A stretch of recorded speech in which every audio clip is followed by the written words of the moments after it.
자, 여러분들 반갑습니다. 또 온라인으로 또 참여하고 계시는 분들도 동일하게 인사를 드립니다.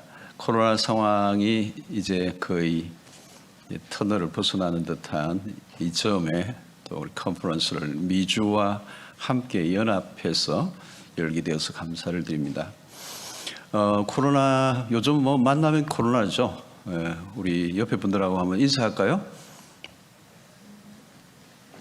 인사는 여러분들이 알아서 하시고 이렇게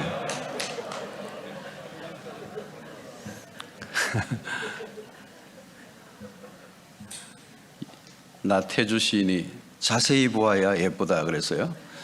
근데 마스크를 다 쓰고 있어가지고 우리 불편하지만 또 방역 기준을 지키고 진행을 하겠습니다. 이 코로나 시대의 교회를 말하다는 말씀인데요. 이미 많은 책이 나왔습니다. 그죠? 여러분들이 또 많이 읽으셨겠고, 이런 상황에 대한 이해를 하고 있으리라고 생각합니다만은, 이 시간에 또 전체적으로 한번 살펴보면서, 답을 다 찾기는 어렵겠지만, 답을 찾고자 하는 몸부림, 매장이라고 생각하면 마음이 편할 것 같습니다. 코로나가 처음 터졌을 때 우리는 다 놀랬죠. 처음 만난 것이니까 놀랬고 어떻게 해야 될지 그냥 속수무책이었어요. 그야말로 당했다, 그런 표현을 해야 될 거예요. 이게 지금 무슨 일이 벌어지고 있는 거지 도대체? 언제까지 이렇게 조금 지나면 끝날 것 같았는데 끝나지 않고 계속되니 그 2년이 됐잖아요. 이게 엄청난 이 팬데믹이라는 게 우리 지구촌을 덮치면서 우리는 굉장히 놀래고 당황하고, 그러면서 두 번째 느끼는 건 무기력이에요. 무기력. 우리가 할 수 있는 게 아무것도 없다. 아무것도 할 수 있는 게 없는 거죠.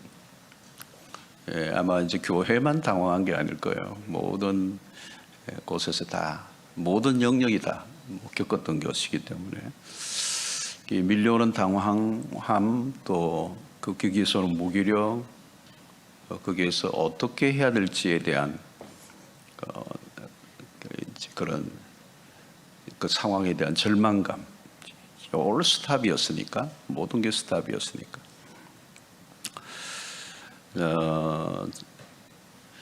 그러면서 교회도 답을 찾으려고 애를 많이 썼겠죠. 또 우리도 그랬고 노력을 했는데 명확한 답은 찾지 못한 채 다양한 이슈들이 이제 등장하고 있지만 명확한 답을 찾지 못하면서 어수선한 가운데 1년이 지나고 또 무려 2년 가까이 이제 된 것이죠. 그리고 이제 우리는 포스트 코로나를 얘기하고 있습니다. 포스트 코로나, 이제 코로나 이후를 어떻게 할 것인가.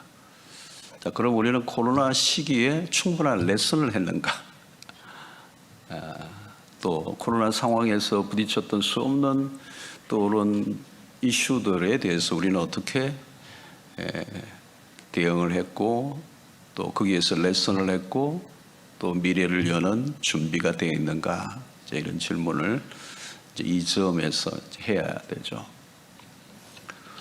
저는 이제 코로나 이후가 문제다는 생각이 참 많이 하거든요. 코로나 이후, 아직 우리는 몰라요. 커튼을 안 열었기 때문에. 이 코로나 이후는 어떻게 될까? 코로나로 참 힘들었죠, 그죠? 너무 힘들었어요. 그런데 이제 코로나 이후, 이 포스트 코로나는 더 힘들 수 있다 하는 생각을 이제 하게 되는 거죠.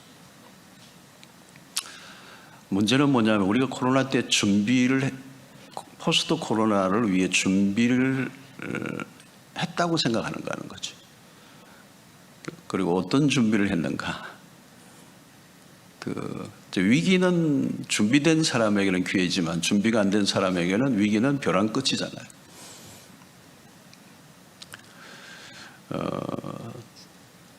근데 사실 우리가 코로나를 당하면서 한국교회 민낯이 다 드러났거든요. 보통 때는 모르는데 이 배가 거친 파도를 만나면 이제 배에 이제 실력이 나오는 거잖아요. 먼저 그냥 좌초를 하든지 아니면 막 휩쓸려 가든지 아니면 막 배 곳곳에 물이 차든지 위기를 만나면 이제 그 본 민낯이 드러나잖아요. 한국교회 민낯이 다 드러났거든요. 한참 초기에, 그러니까 올해 말고 작년에 막 일어날 때는 이야 이게 어떡하지? 한국교회 신천지 사건만 해도 우리는 그냥 이렇게 바라본 거거든. 근데 이제 나중에는 이제 한국교회로 그냥 언론들이 총 공격을 하고 막 이럴 때는 너무 당황했어요. 저도 어떻게 하나. 자, 우리가 모든 실체들이 많이 드러났습니다. 우리는 우리의 교회 모습들을, 또 우리의 모습들, 우리의 실력들을 보게 됐어요. 그러면서 우리는 우리 교회와 또 목회 전반을 돌아보게 하는 이제 그런 기회가 됐죠. 자, 그래서 어찌됐든 우리는 준비된 상태인가, 포스트 코로나에. 많은 경우에는 좀 막연한 경우도 있습니다. 막연한 경우, 뭐 앞으로 조금 뒤에 우리 얘기도 하겠지만, 여전히 사실 다음 세대라든가 이런 문제, 교회가 가정에 대한 접근들 어떻게 할 것인가에 대한 명확한 답은 사실 없어요. 여전히 지금도 쇼크 상태에 있는 교회들이 많고, 그래서 우리는 가장 먼저 중요한 것은 이 변화를 읽어내고 있는가, 이 시대의 상황에 대한 변화를 읽고 있는가 하는 것입니다. 제일 중요한 것 같아요. 변화는 맞는데 그 변화의 실체, 그 변화를 정확하게 진단할 수 있는가 하는 겁니다. 이 변화를 제대로 이해하고 그것에 대한 객관적인 평가와 성찰이 있어야 답을 찾아갈 텐데, 이 변화가 도대체 어떤 거냐 하는 거죠. 이 변화를 읽지 못하면 결국은 큰 코 다치는 거거든요. 그 변화를 읽지 못하면 그 변화에 대한 마땅한 대처를 할 수 없기 때문에, 이 거대한 변화 앞에 교회가 준비되지 않았다면 이제 그야말로 휩쓸려 가는 거거든요. 근데 역사를 보면 교회가 언제나 변화에 가장 늦었어요. 변화에 대한 둔감성이 교회에 있다고. 다 변했는데 교회는 안 변한 거예요. 역사 속에. 자, 위기는 반복된다고 그러잖아요. 그리고 전문가들에 의하면 바이러스도 3년 내지 5년마다 창궐할 것이다. 굉장히 이런 영역의 전문가들의 얘기잖아요. 그러면 이런 팬데믹이 앞으로 또다시 3년 내지 5년 사이에 덮칠 때 우리는 어떻게 할 건가? 만만치 않은 주제입니다. 그렇기 때문에 이번 코로나 팬데믹에 대한 우리의 성찰, 또 진단, 이런 것들이 이제 필요하겠습니다. 자, 코로나 팬데믹이 가져온 변화들이 많죠. 거대한 변화들이었습니다. 너무 많은 변화가 일어났어요. 그래서 우리는 그 변화에 패닉 상태다. 이 팬데믹과 패닉도 연결되죠. 충격 그 자체였다는 거죠. 그래서 급격한 변화를 겪었기 때문에 사람들은 굉장히 두려워하고 또 당황하고 심리적 위축을 당하고, 그래서 우리의 문화 전체를 다 바꿔놨어요. 문화를 바꿔놓고 사람들의 의식을 바꿔놓고 삶의 패턴을 바꿔놓고 심리적 구조를 바꿔놓고 교회의 성도들의 삶도 마찬가지. 성도들이 스스로의 신앙에 대한 변화가 일어나고 예배의 변화가 일어나고 공동체 안의 모든 거리두기와 이런 마스크, 이게 친밀한 관계를 다 단절한 공동체에 아주 그냥 소위 말하면 모여야 하는 교회의 속성에 이 바이러스는 치명타를 입혔다는 거죠. 예. 그 사람들의 의식의 변화. 예. 그래서 어쩌면 이제 코로나 이후에 우리가 맞이할 교인들은 코로나 이전의 교인이 아닐 수 있다는 거죠. 예. 개인주의의 심화는 두드러졌죠. 그렇죠? 공동체 의식이 약화되고 영적으로도 굉장히 약해져 있습니다. 우리가 흔히 이제 얘기할 때 앞에 20%는 뭐 이리 던져도 저리 던져 열심히 하는 사람들. 근데 한 끝에 20%는 뭐 죽어도 지금 죽었는지 살았는지도 모르는. 그리고 중간에 60%대에 있는 분들도 영적으로 굉장히 약화되어 있는 60%는 자주 모이지 못하고 우리의 모임이 활발하게 일어날 수 없었던 환경 속에 어쩔 수 없는 이제 현황들이 드러난 거예요. 자, 이런 변화들, 그야말로 전 영역에 외형적이고 또 내면적이고 또 의식과 심리와 삶의 패턴과 사고방식과 가치관까지도 흔들어 놓는 팬데믹이었다. 이렇게 우리가 보게 되는 거죠. 자, 이런 변화들을 디테일하게 우리가 다 살펴볼 수는 없지만 이게 우리에게 도전이죠. 우리에게 도전입니다. 우리의 목회의 현장의 변화, 급격한 변화를 맞이한 어제와 전혀 다른 내일. 이제 어제의 사람이 아니죠. 어제의 세상도 아니고 또 우리가 포스트 코로나에 맞이할 분들은 전혀 다른 상황을 우리가 맞게 되고 전혀 다른 환경을 맞게 된다. 이건 도전이 굉장한 도전이 동시에 모험이 될 수 있습니다. 그래서 우리는 무슨 이 변화를 정확하게 진단하는 것들이 필요하고 그 진단 속에서 우리는 길을 찾아내는데 이게 모험이 될 수도 있다. 왜냐하면 우리는 정확하게 이제 이 부분에서 가보지 않았기 때문에 이제 이 길을 어떻게 선택할 것인가. 자우지간 우리는 무언가를 선택해야 돼요, 앞으로. 그 선택이 이제 위험한 선택이 될 수도 있다는 것이죠. 도전이 되는 겁니다. 안 가본 길을 우리가 가기 때문에 그러나 어쩔 수 없이 우리는 선택해야 되고 그 길을 걸어가야 되는데 이 변화를 요구받고 있다. 이 변하지 않으면 또 선택하지 않으면 안 되기 때문에 오늘 교회는 그런 위기, 그런 도전을 받고 있다는 것. 그래서 많은 질문들이 생겼습니다. 그래서 코로나 팬데믹으로 주어진 질문에 우리가 어떻게 답을 할 것인가. 근데 그 답이 하나하나가 쉽지 않은 답이다. 간단하지 않다. 그러나 우리가 거대 담론들, 이 코로나 시기에 만들어졌던 거대 담론들을 우리가 붙잡아야 된다는 거죠. 그래서 여러분 초기에 이제 코로나가 터지면서 초기에 나온 책들, 그죠? 이 톰 나이트와 존 파이퍼의 책이 아주 좀 대조적으로 이렇게 이슈를 다루는 이제 그런 책이었어요. 그리고 그 다음에 또 월트 브루그만이 나온 다시 춤추기 시작할 때까지 이런 책들도 성경을 근거한 이 시대의 소망을 다루는 존 이워트의 뉴 노멀. 기본적인 어떤 책들이 우리에게 좀 인사이트를 주면서 어떤 이 시대의 성경적 고찰과 함께 대안을 찾아가는 책들을 정리한 것들을 보면서 우리가 좀 도움을 받을 수 있는 것 같아요.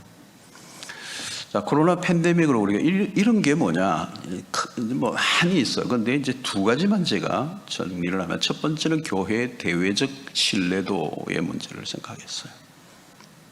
교회의 공적 지위가 현저하게 약화됐다. 물론 코로나 이전에도 이미 떨어졌어요. 많이 떨어졌잖아요, 그죠? 우리 캐톨릭 불교에 비해서 현저하게 떨어졌어요.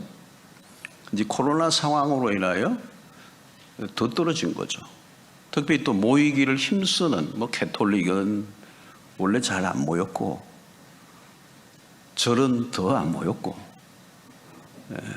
절은 얼마나 조악해서 조용했으니까 원래.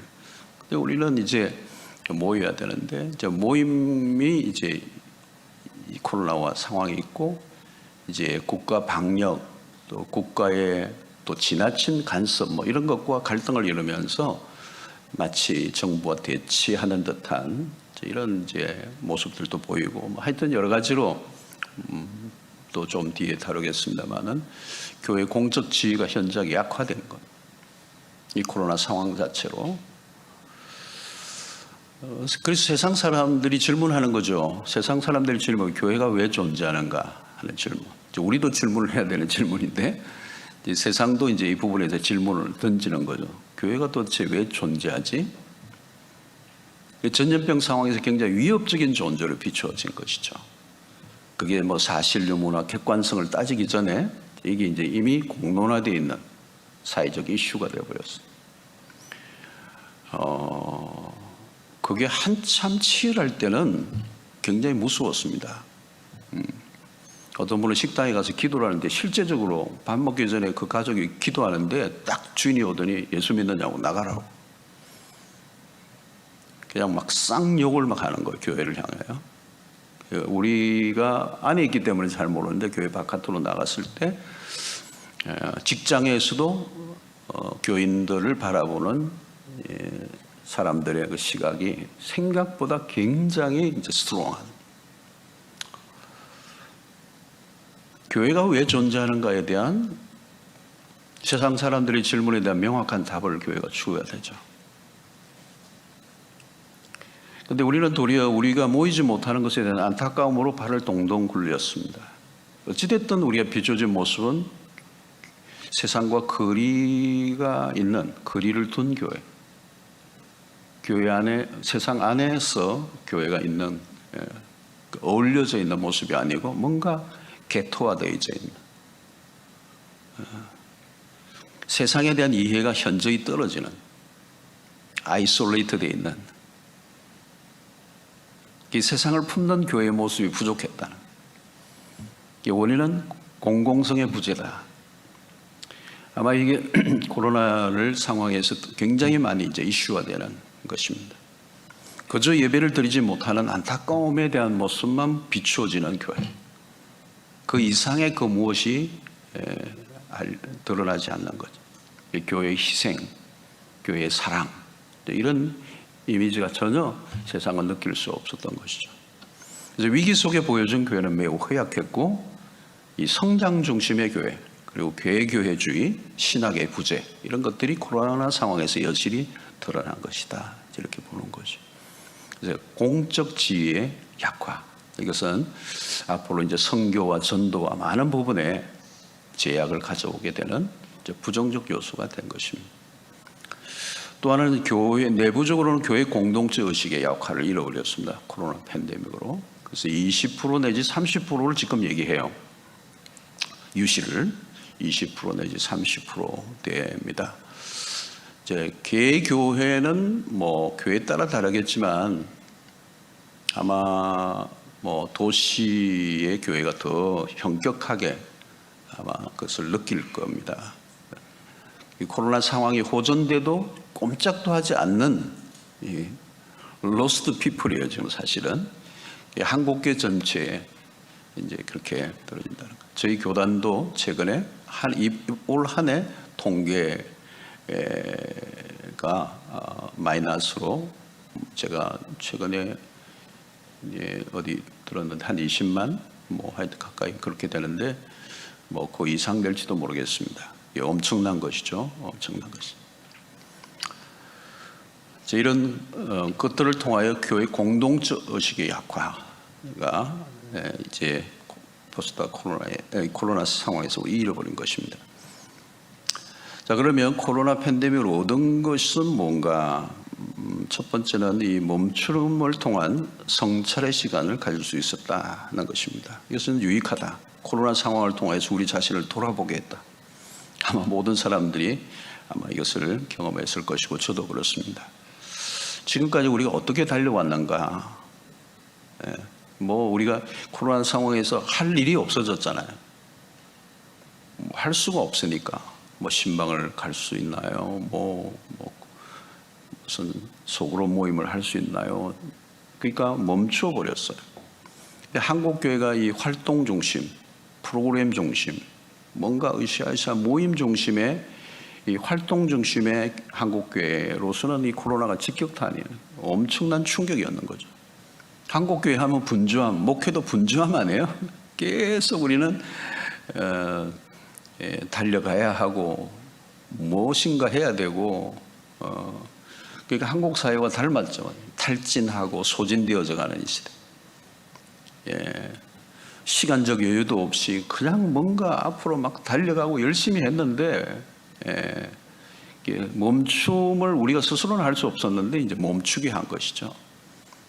그래서 이런 시간을 통해서 우리는 성찰의 시간을 어쩔 수 없이 가지게 됐다. 평소보다 사유의 시간이 많아졌다. 예, 이게 큰 유익이라고 생각해요. 굉장히 큰 유익. 여러분, 사유의 부재는 무엇입니까? 경박성을 가져오죠. 그리고 피상적 사역이 되고 맙니다. 한국교회의 가장 큰 안으로 들여다보면 약점이라고 말할 수가 있어요. 피상성이 주류예요. 많이 하는데 깊지 않다는 거죠. 그러니까 열심히는 하는데 열매는 적고 피곤하고 지치고 쓰러지고 목회자들이 다 탈진하고 한 5년만 하면 다 탈진하고 나가 떨어져. 에너지가 없어. 우리는 멈추면 불안한 사람들. 처음에 우리가 이 멈출 때 불안했잖아요. 근데 이제 나중에는 유익한 시간으로 바뀌어져요. 평소보다 더 많은 독서를 하게 되고 더 많이 기도하게 되고 더 많이 이렇게 자기의 내적 충전을 위해서 이제 노력을 하는.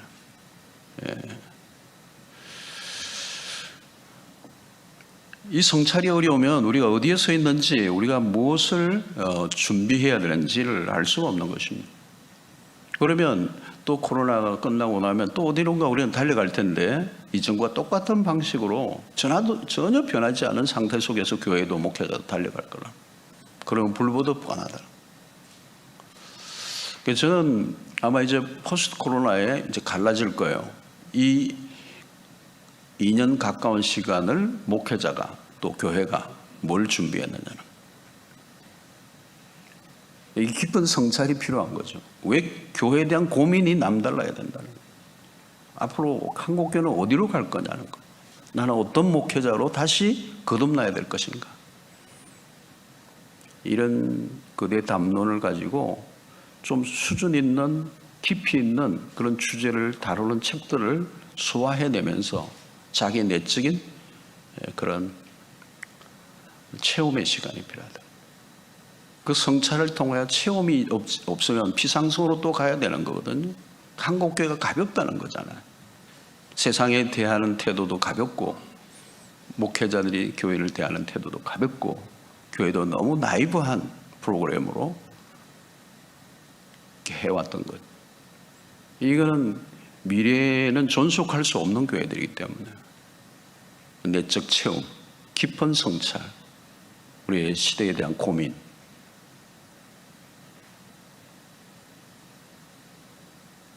열심히 하는 걸로 안 된다는 거잖아요. 열심히 하면 한국교회잖아요. 그 열심만으로 안 되는. 오늘 목회자는 어디에 서 있는지, 위기의 시대의 목회자는 어디에 있는지, 지금 우리에게 필요한 게 뭔지, 이런 성찰의 시간을 우리에게 줬다는 것은 이 팬데믹 시대에 굉장히 큰 유익이었다. 특별히 교회의 본질에 대한 성찰, 그죠? 본질의 성찰. 자, 우리가 본질.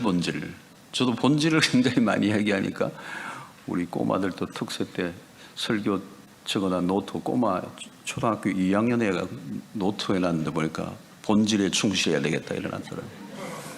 얼마나 제가 본질을 많이 얘기했길래. 근데 여러분, 역사는 언제나, 역사를 보면 뭐가 있어요? 언제나 본질에서 벗어난 얘기예요. 역사의 오류, 본질에서 벗어난 거거든요. 그 말은 그 시대가 본질을 못 붙잡았다는 거예요. 뒤늦게 깨닫는 거죠. 우리는 본질을 말하지만 본질에 비껴난 목회를 할 때가 많습니다. 그런데 코로나19는 자연스럽게 우리 본질을 묻게 됐다는 겁니다. 어쩔 수 없이 본질을 묻게 한 거예요. 교회는 왜 존재하는가? 무엇을 위해 존재하는가? 교회는 무엇인가? 지금 교회는 어디로 가고 있는가? 과연 한국교회의 미래는 있는가? 이제 이 질문이 어쩔 수 없이 나오게 된 거예요. 본질을 확인하게 만든 거예요. 어쩔 수 없이 본질을 확인하게 만든 거예요. 이 교회론적 질문입니다. 사실은 교회론적 질문이고 교회론적 고민이 이제 이런 거예요.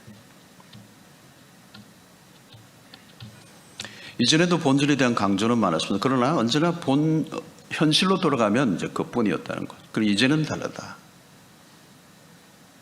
본질은 이론적 이해로 끝나는 문제가 아니라 그 본질의 문제는 현실과 치열하게 맞닿아 있기 때문에 본질을 놓치면 끝이라는 생각을 한다면 절박한 것이죠. 그래서 사실은 저는 이제 교회론에 대한 고민을 많이 해왔고, 뭐 이번에 책에 하나 나오긴 했지만, 뭐 만족스러운 내용은 아니지만 고민이 언뜻 그 곳곳에 이제 숨어 있긴 해요. 그 교회론에 대한 고민이 목회 초년생 때부터 진짜 많았죠. 여러분들도 했겠지만 이 본질에 대한 고민은 결국은 오늘 교회의 생사와 연결이 되는 거다. 단순한 이론으로 끝나는 게 아니고 느긋한 태도로 본질을 대하는 것이 아니라 생사를 가름하는 결정적인 것이라고 생각하고 이 교회론에 대한 접근을 이제 해야 되는 것입니다. 그래서 요즘 제가 보니까 이제 교회론에 관한 뭐 교회라는 단어는 없지만 사실 많은 신학적인 배경, 아주 탄탄한 배경을 한 책들이 오늘 시대적 이슈를 담은 그런 교회론적 책들이 많이 나왔어요. 감사한 책들이 참 많아요. 그런 책들을 좀 더 읽고 또 우리가 같이 고민을 할 필요가 있다고 생각합니다. 자, 그래서 이 코로나 팬데믹이 교회에 미친 영향이 첫 번째는 역시 교회죠. 교회를 흔들어 놓았습니다. 교회의 기본들을 흔들어 놓았죠. 교회론에 혼란이 일어났어요. 모이는 교회, 흩어지는 교회, 이 이슈였잖아요, 그렇죠? 온라인 예배.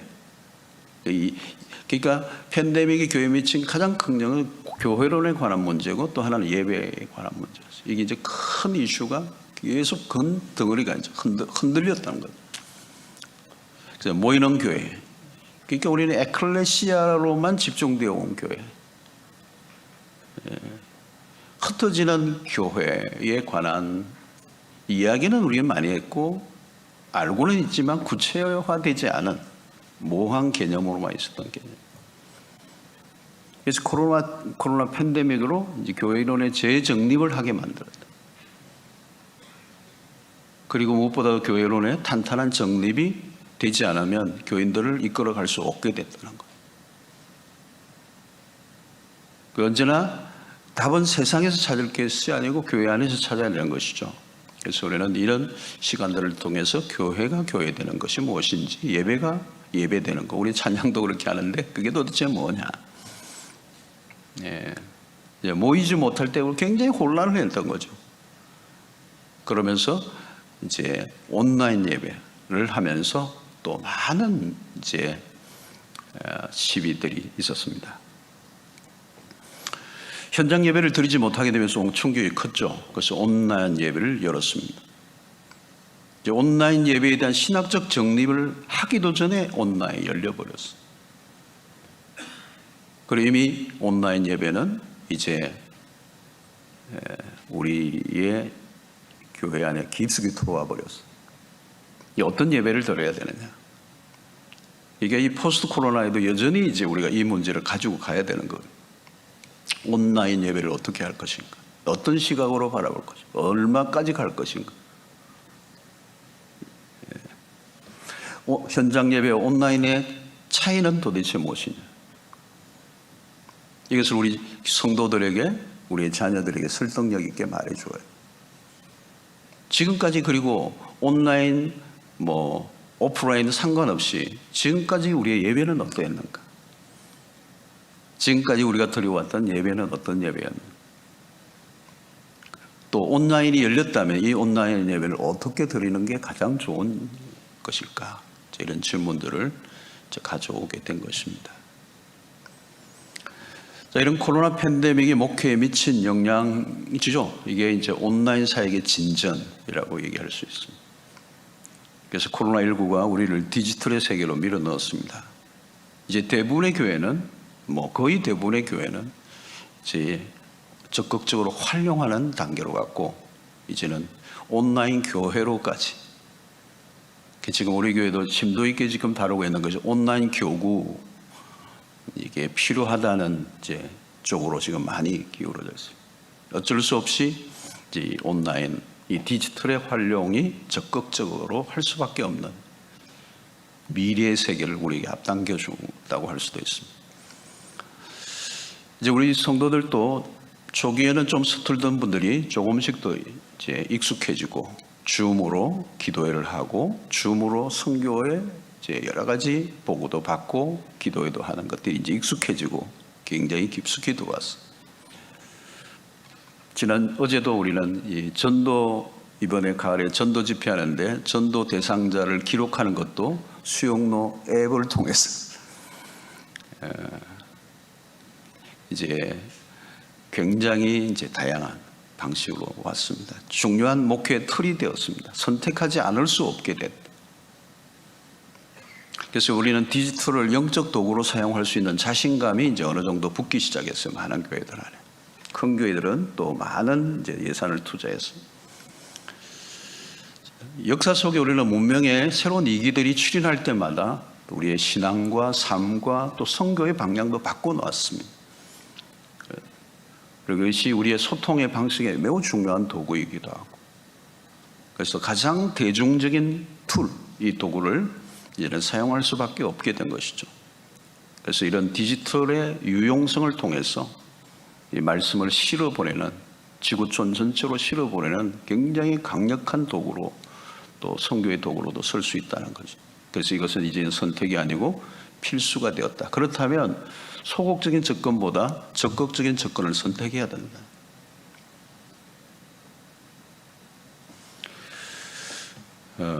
교회 상황에 따라 달라요. 그러나 분명한 것은 뉴노멀의 핵심으로 떠오른 이 온라인, 이것을 어떻게 열어가느냐에 따라 미래교회에 굉장히 중요한 주제가 될 것입니다. 특별히 다음 세대로 내려갈수록 이 부분은 더해졌습니다. 그래서 메타버스라는 단어가 나온 지 그렇게 오래되지 않으면서도 급속하게 이미 우리의 문화 안에 그 단어가 대중화되기 전에 이미 아이들의 세계는 굉장히 깊숙하게 들어가 있습니다. 그리고 이것이 이제 사실이고 현실이 된 거죠. 그래서 저는 요즘 목회를 하면서 너무 빨라요. 모든 게 너무 빠르게 모든 게 진전이 되니까 정신을 못 차립니다. 오늘 젊은이들이나 우리 다음 세대들이 겪고 있는 그 문화적 생태를 우리는 정확하게 알지를 못하는 거예요. 너무 빠르고 너무 빨리 적응하고 이미 대중화되어 있는데 어른들은 모르고 있는 세상. 중요한 것은 복음을 어떻게 전해야 될 것인가. 이 복음을 들어야 할 대상에 대한 이해,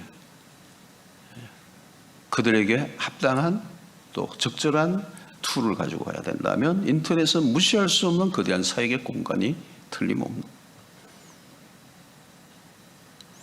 그래서 디지털을 통한 접촉이 관계를 멀어지게 하는 것은 아닌가라고 하는 두려움이 우리에게는 있어요. 공동체성, 함께 만나고 스킨십을 하고 펠로십을 하는 코이노니아의 교회에 이 디지털은 어떤 양날의 칼이 될 것인가 하는 문제도 있는 거예요. 그럼에도 불구하고 우리는 선택할 수밖에 없는 것이죠. 그래서 뜨거운 감자라고 얘기할 수 있습니다. 특별히 온라인 예배, 가정에서 온라인 예배를 드리면서 이 문화의 변화는 예배의 주도권을 교회 목회자가 아니라 각 개인이 가지게 되는 이런 변화들도 우리는 무시 못하는 굉장히 큰 변화죠. 원하는 시간에 원하는 설교를 자기가 마음껏 컨트롤하며 들을 수 있는 환경, 예배의 모든 결정권을 수동적으로 받아들이던 그들이 이제는 선택권을 각자가 지게 되었다. 시공간의 자유를 누리면서 그로 인한 공교회에 모여드리는 공예배의 이 중요성이 얼마나 또 약화될 것인가에 대한 두려움 우리에게 있는 거예요. 자, 이것은 굉장히 우리에게 큰 난제들이고 이런 급격한 변화에 이렇게 발맞춰 가다가 보면 우리 자칫하면 우리도 길을 잃어버릴 수 있기 때문에 이제 전체적인 통합적인 이해를 우리가 하면서 굉장히 민감하게 우리가 접근해 가야 되겠죠. 아무튼 온라인은 굉장히 큰 변화를 가져왔고, 이 온라인으로 인한 설교의 시장이 활발해졌어요. 이 설교의 유통이 굉장히 활발해지고, 이제 설교가 온라인상에서 또 다른 하나의 영적 각축장이 되어버려요. 자기 교회를 다니면서 자기 교회 목사님의 설교보다 다른 목회자의 설교에 더 깊이 감명을 받고 영향을 받고 있는 그런 상황 속에 앉아있는 회중을 어떻게 리딩해 갈 것인가. 보통 주제가 아니죠. 자, 코로나 팬데믹 이후에 교회에 도전들이 이제 많이 생겼습니다. 많이 생겼어요. 그 외에도 우리는 아마 이제 포스트 코로나 상황이 되면 그동안 눌러왔던 것들이 이제 폭발하는, 표출되는, 억눌려왔던 게 막 펑 터지는 이제 리바운딩 현상이 막 일어날 거예요. 다양한 이슈들이, 묻어두었던 이슈들이 그냥 본물처럼 터져 나오게 될 거예요. 지금도 여러분 코로나 상황에서 굉장히 많은 자살이 일어나고, 생각보다 엄청나요. 코로나의 바이러스보다 더 무서울 정도로 지구촌 전체가 코로나 블루라고 하는 레드, 감정을 컨트롤하지 못하는 폭발하는 레드, 자살, 이혼, 젠더 이슈, 동성애, 실업, 폭력, 빈익빈 부익부의 현상으로 인한 여러 가지 사회적 갈등들이 이제 본물처럼 터질 거예요. 억눌러져 있던 욕구의 분출들, 그 도덕적 해저, 막 이게 뭐 불보듯 뻔해요.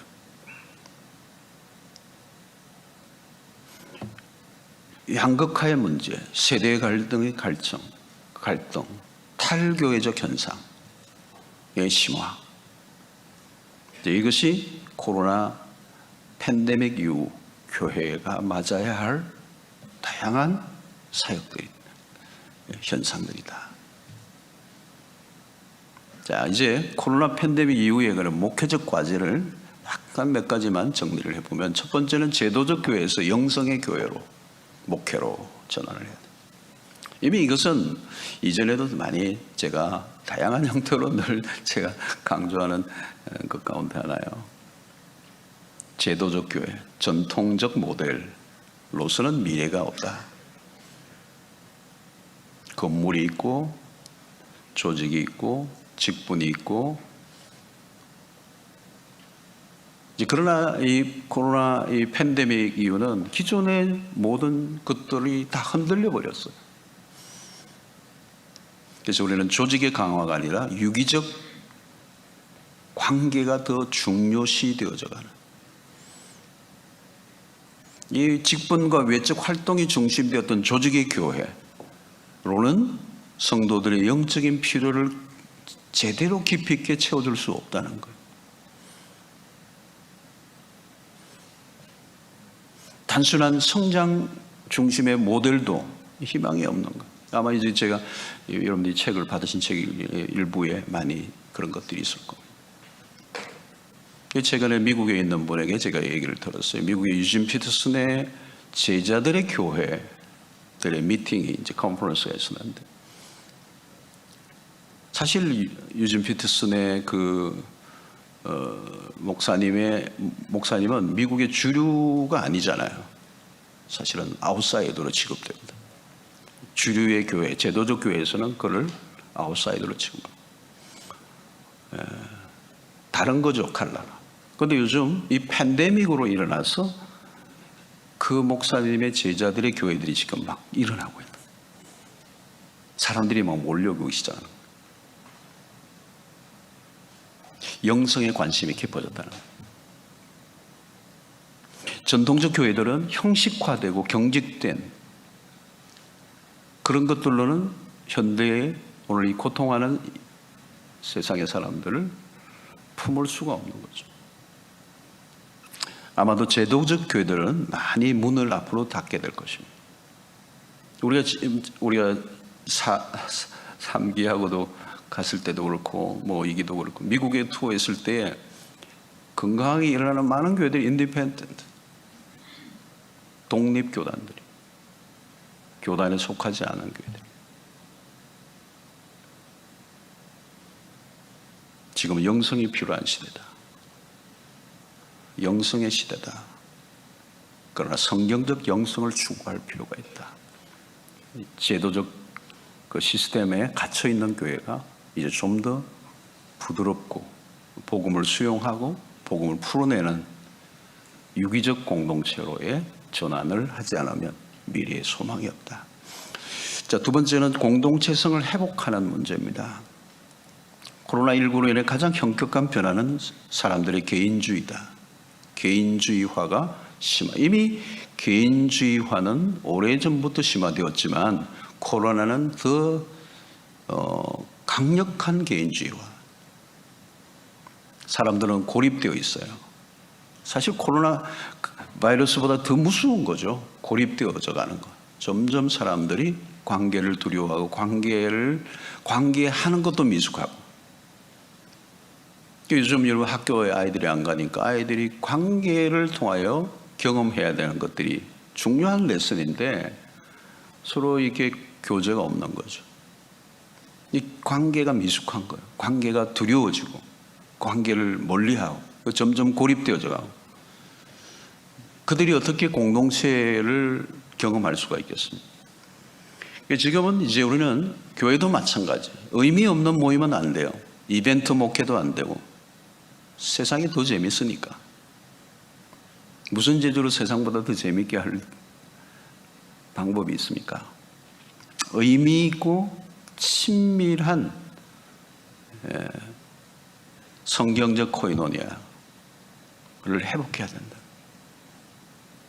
조직상의 만남, 조직상의 관리 그거 다 안 된다는 거죠. 거기 유기체적인 공동체. 제일 큰 이슈는 이제 다음 세대죠. 가장 피해를 입은 세대들이에요. 이제 지금 수도권은요 더 심각해. 왜냐하면 더 오랫동안 클로즈 했잖아요, 여러분. 못 모였잖아요. 이 지금 우리 밑에는 비수도권은 그래도 뭐 저희 같은 데는 뭐 그래도 어느 정도 모였었거든요, 계속. 그러니까 모이지 못한 만큼 피해는 큰 거예요. 피해가 큰 만큼 복구가 어려워.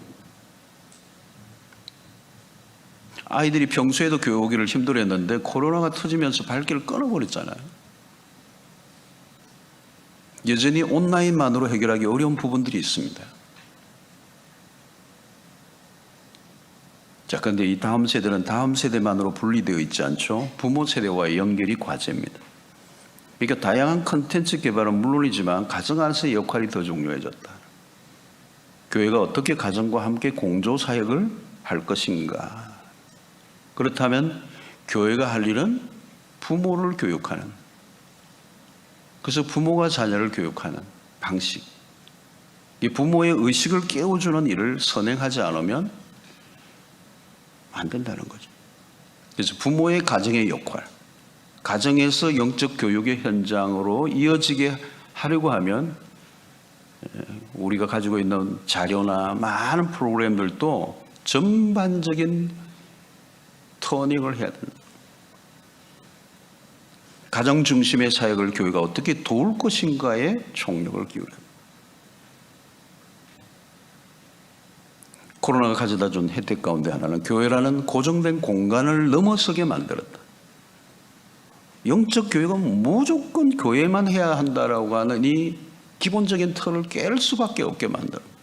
그래서 교회를 넘어서, 교회를 바깥에서 어디에서든지 우리의 일상에서 우리가 영적 경험을 하는, 예배를 하는 모임이 가능한 이 확장성, 이게 코로나가 우리에게 가져다 준 것 중에 하나예요. 울타리를 다 벗겨버리고 어떤 만들어낸 시스템을 뛰어넘게 만드는 확장성, 이게 코로나가 우리에게 준 큰 유익이에요. 그래서 가정교회라고 하는 개념도 많이 들었지만 구체적으로 가정을 영적 공간으로 가정 속에서 정말 하나님을 경험하게 하는 이 부분은 한국교회 안에 낯선 주제예요. 그런데 이제 그걸 회복해야 한다. 자, 다음 세대 사역은 시간 싸움이죠. 한 해를 놓쳐도 얘는 어마어마한 거예요. 지금 우리는 큰 과제를 갖고 있습니다. 자, 교회의 치유와 회복의 기능을 회복해야 합니다. 아파하는 사람들이 너무 많아졌어요. 이제 지금도 마찬가지. 코로나 이후를 여러분들 보십시오. 정신적 붕괴, 가정 폭력에 시달리는 사람들, 우울증 환자들, 눈에 띄게 많아졌어요. 우울증도요, 초기 우울을 겪지 않은 사람이 별로 없을 정도예요. 우울증이 만연해 있어요.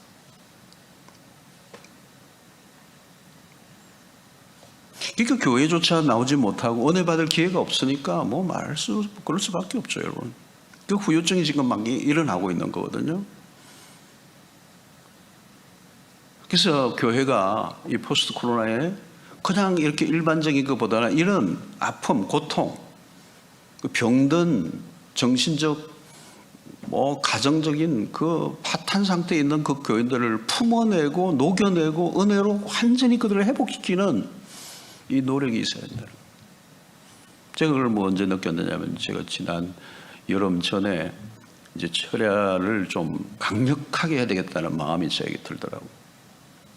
왜냐하면 이 상황을 보니까 막 축축축축축 다 처지니까 목회자도 다 처질 판인데 이게 철야를 강력하게 좀 해야 돼. 우리는 이제 철야가 있으니까 제가 좀 강력하게 했는데요. 교인들이 그냥 팍 반응하더라고요. 기도가 얼마나 뜨거운지. 그러면 저는 뭘 들었냐면 저분들이 힘들었는데 이 불을 좀 붙이니까 이제 살겠다 하는 그런 마음이 있는 거예요. 이제 내가 이제 좀 숨을 좀 쉴 것 같아요. 죽을 것 같았는데 그 반응이 오더라고요. 지금도 이제 마찬가지입니다. 그러면서 이제 어느 날 제가 새벽 기도를 드리는데 우리 교회 우리 철야 기도를 한국 교회에 좀 불을 붙이면 좋겠다는 마음이 들고 우리 교회에 이 비밀이 있는데 철야가 금철이 비밀이 있더라고. 그 이제 책을 써야 되겠다. 그리고 금철 컨퍼런스를 올 연말에年초에 해야 되겠다. 한국 교회하고 좀 나눠야 되겠다. 비밀이 있거든요. 알려드려야 되겠죠, 비밀은. 그죠? 그래서 나누려고 이제 하는데 마침 여름에 제가 한 몇 주 비우면서 쓰려고 하는데 쓸 게 진짜 많더라고요. 비밀이 너무 많더라고요. 이걸 나눠야 되겠다. 그런 마음이 드는데 지금 여러분 최근에 이단들이 다시 기승을 부립니다. 그리고 불건전한 신비주의적인 인터넷 사이트가 많아졌어요. 우리 교인들이 거기에 다 노출되어 있습니다. 막 기승을 부려요 지금. 이상한 데 빠져들어가고. 그렇게 교회가 선제적으로 이 포스트 코로나에 성도들의 영적인 기가를 회복시키고 채워주고 그 상처나고 억눌려 있고 그냥 시름시름 앓는 성도들을 향한 강력한 화기를 가지고 있습니다. 그리고 이것이 교회 안에만 있는 게 아니라 대사회적으로 치유와 회복의 기능을 우리가 교회가 해줘요. 연약한 이유, 방치된 우리의 이웃들이 많아요. 여러분, 이 코로나 이 재난이 일어나면요, 없는 사람이 더 힘들어져요. 거의 완전 벼랑 끝에서. 그게 대사회적 역할을 우리가 해야 됩니다. 구체적으로 지역을 끌어안는 전략들입니다. 왜 재난을 당했습니까? 자살도 이게 강건 불구경 하듯이 할 수 없는 게 아니라 일반 사회 대사회적으로 일어나는 현상이에요. 제가 우리 관계 기관에 있는 분들을 만나고 하니까 교회가 그걸 위해서 도와주면 좋겠다 얘기를 해요. 그럼 국가가 할 수 있는 일이 아니니까.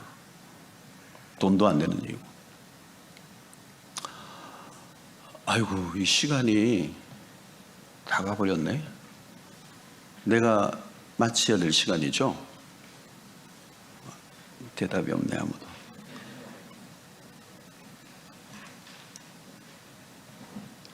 이 시간을 어떻게 누가 알려줘요? 마치라는 건가? 10분 더 해도 돼요? 그러면 30분까지만 합시다. 뭐 딱 30분 해요.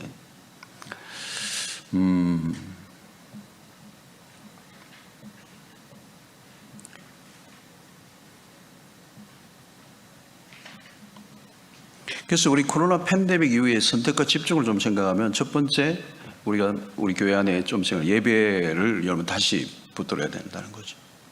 예배는 뭐냐? 인터넷 온 오프 그게 아니고요. 참된 예배는 어떤 것이냐는 거죠. 정말 진정한 예배는 뭐냐는 거죠. 정말 우리가 살아있는 예배를 경험하고 있는 것. 모이지 못할 때는 교회 예배당에 모여드리는 예배를 갈망해서, 그러나 모여 예배를 드리는 것은 당연한 일이지만 더 중요한 것은 우리가 진정한 예배를 드리고 있는 것. 많은 경우에 형식화된 예배, 죽어 있는 예배, 그 예배 속에 영적 깊은 경험이 일어나고 있는 것. 우리가 어디에서나 진정한 예배를 드릴 때 모여드리는 예배는 더 귀중해질 수 있는 거거든요. 이제 온라인 예배를 열어놓았기 때문에 이 부분은 더 중요해진 거예요. 어쩔 수 없이 아이들이 집에서 온라인 예배 드릴 때 그 예배가 예배다워질 수 있게 할 수 있는 거냐. 그래서 우리는 이미 들어와 버렸어요. 기술사의 진보 속에 우리는 거친 싸움을 해야 되는 거예요. 그런데 교회에 올 것인가 말 것인가 이 주제도 있지만 목회 대상에 따른 소통이 일어나고 진정한 예배를 공간의 개념을 넘어선 이런 하나님과의 초월적 경험을 하게 하는 이 경험이 우리 안에 일어나야 한다는 거예요. 물리적 한 공간에서만 드리는 예배의 변화가 왔다는 거죠. 우리가 어디에서 예배 드리는가?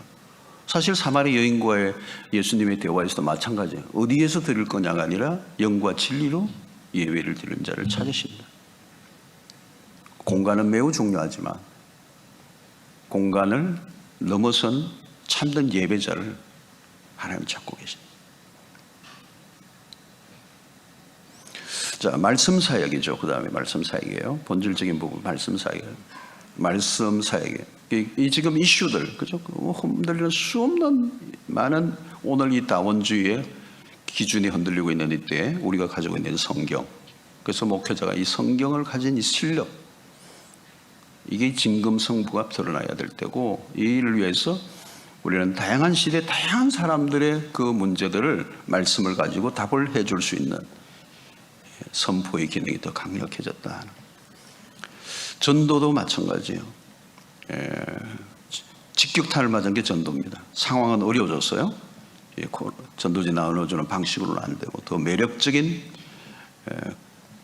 그리스도인으로, 또 지역교회라면 교회 이미지가 굉장히 중요하고 무엇보다 진정성을 가진 전도. 교회 전도의 문이 닫힌 건 아닌 것 같아요. 해보면 지금도 많은 사람들이 반응합니다. 그리고 특별히 코로나19로 인한 인간의 무기력, 죽음, 절망, 불안, 좋은 때예요, 전도하기. 전도를 멈추지 않아야 한다. 소그룹의 문제 등등의 문제들이 있습니다. 자, 코로나 팬데믹이 교회가 풀어야 할 과제 중에 하나, 첫 번째 교회 공공성, 이거 다시 한번 우리가 못 봐오면 좋겠고요. 세상으로부터 버림받은 교회가 아니라 매력적인 교회로 나아갈 것인가. 코로나19는 점점 극복해 가지만 또 다른 팬데믹은 오는 거죠. 또 온다면 우리가 어떻게 반응할 것인가. 코로나19로 인해서 교회의 고립화를 어떻게 극복할 것인가. 자, 우리 후기 세속사회 탈종교와 탈교회와 가파르게 확산되고 있습니다. 그래서 세상 속의 교회의 영향력을 어떻게 드러낼 것인가. 신천지의 폐쇄성과 흡사한 한국교회, 교회가 풀어야 될 과제죠. 그래서 단순히 이제 뭐 이렇게 전도지 들고 세상에 나가는 방식으로는 안 되는 것입니다.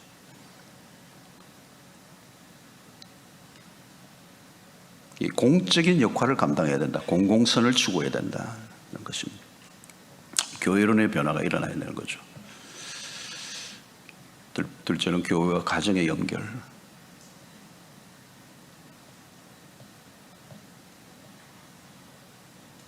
아이고, 이 시간이 없어서 내가 너무 천천히 말을 했나? 왜 이렇게 분량을 맞추었는데?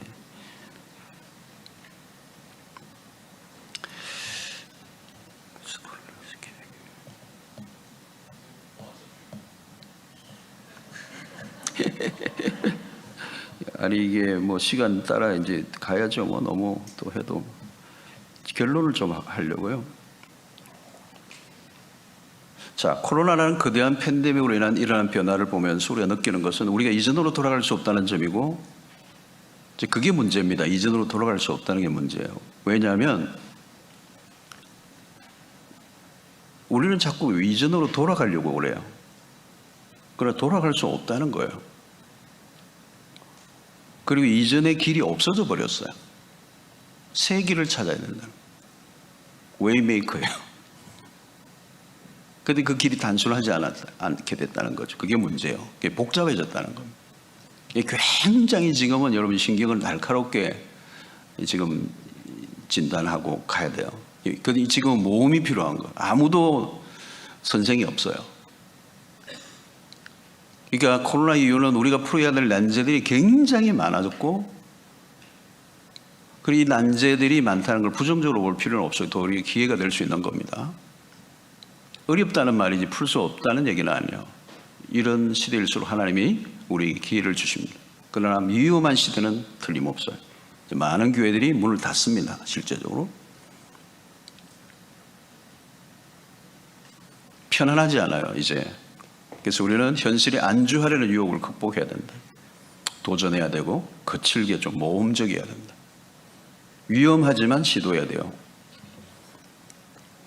그러나 변화에 민감하게 대처하는, 가만히 있으면 죽는다는 거예요. 새로운 시도를 하는 거예요. 코로나는 여러분 재난이라는 걸 우리가 다 경험했습니다. 그래서 우리는 이전보다 좀 더 적극적으로 상처 입은 영혼들에게 다가가야 되겠습니다. 코로나 이런 바이러스로 인해서 우리 안에 혐오, 배제가 많이 넘쳐나서 갈등 사회가 심화되었어요. 교회가 시대에 굉장히 중요하게 붙들어야 될 단어 중에 하나는 환대라는 단어예요. 오늘 교회들이 그것을, 하나님이 우리에게 환대하셨잖아요. 우리가 교회 내부의 환대, 그리고 교회 바깥까지 끌어안는 한국교회 배타성을 극복하는 문제, 편가르기, 이게 계속 우리의 이슈죠. 코로나19 상황이 완화되고 있습니다. 일상을 복귀를 원해요. 그렇다고 우리가 슬그머니 이전의 상태로 돌아가려고 하면 큰일 난다. 새로운 일상이다. 뉴노멀이다. 이전과 다른 세상, 다른 교회, 다른 성도들을 우리 맡고 있습니다. 그래서 큰 그림을 좀 바라봐야 하겠고, 어찌됐든 이 건강성, 교회의 건강성을 계속 또 확인하고 또 확인하고, 그리고 우리 교회가 건강하다는 것을 경험하는 것은 회복력이 있다는 것, 복원력, 복원력이 얼마나 빠를수록 건강한 교회다라고 볼 수 있습니다. 우리가 건강한 교회로만 서 있다면, 주님 말씀하셨던 그 교회로만 섰다면 어떤 어려움이 와도 교회는 세상에 소망이 될 수 있습니다. 혼란한 시대이기 때문에 우리의 역할이 더 분명해졌습니다. 그래서 우리는 모든 것을 다시 새롭게 시작할 때입니다. 스캇 솔즈라고 하는 사람이 지은 세상이 기다리는 기독교라는 책이 뭐 그렇게 오래되지 않은 때에 나왔어요. 세상을 감동시키는 교회가 되어야 한다. 세상이 기다리고 있는 교회가 있어. 이전보다 훨씬 더 강한 교회는 강해져야 합니다.